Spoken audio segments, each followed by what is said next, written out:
Hey there, and welcome. We're about to tackle one of the trickiest parts of learning French, the past tenses. But I want you to just forget about dusty grammar rules for a minute. Seriously. Instead, let's think of this as learning how to be a great storyteller. We're not just memorizing rules, we are building a toolkit to tell way more interesting stories. So let's start with that big question. How do you tell a great story? Well, a good storyteller, kind of like a film director, knows exactly when to zoom in on the action and when to pull back to show the whole scene. And guess what? French past tenses give you that exact same power. They're literally like different camera lenses, each one built for a very specific effect. All right, let's look at the game plan.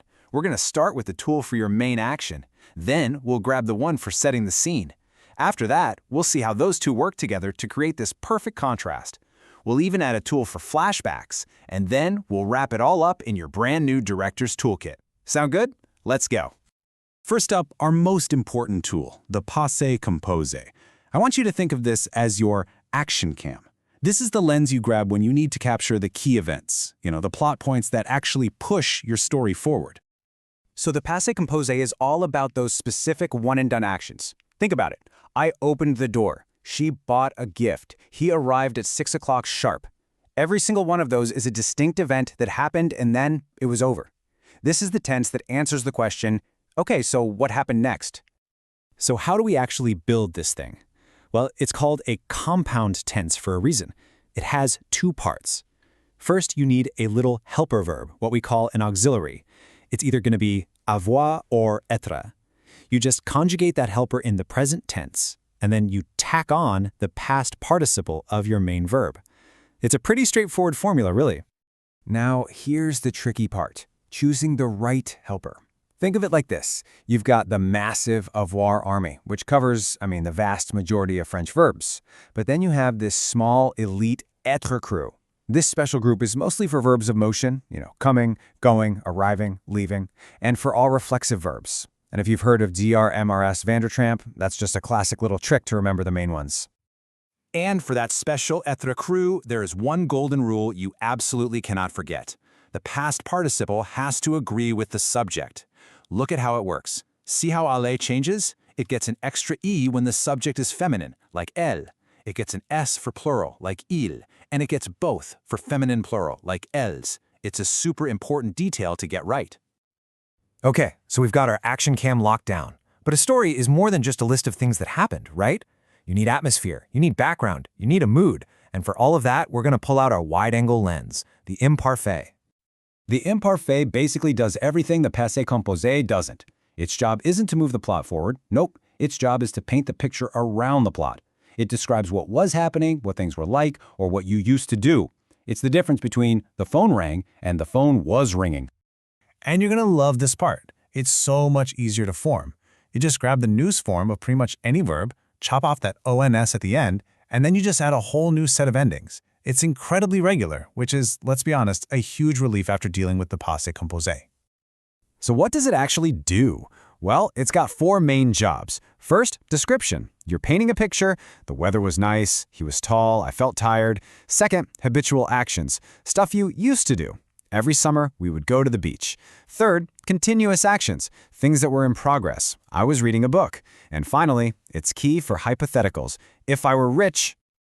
And now, this is where the magic really happens. We have our action cam. We have our wide-angle lens. The real art of French storytelling is knowing how to use them together to create something amazing. This table says it all, really. The Passé Composé is that specific, close-up shot. It's the interruption. Meanwhile, the Imparfait is the background, the wide-angle shot. It's the ongoing thing that gets interrupted. They're basically the perfect partners in crime for telling a good story.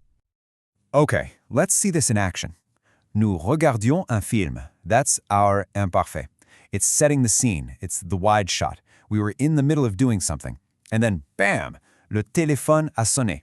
That's the Passé Composé, the specific interrupting event. That's your plot point right there. Here's another perfect example. Il pleuvait. Imparfait.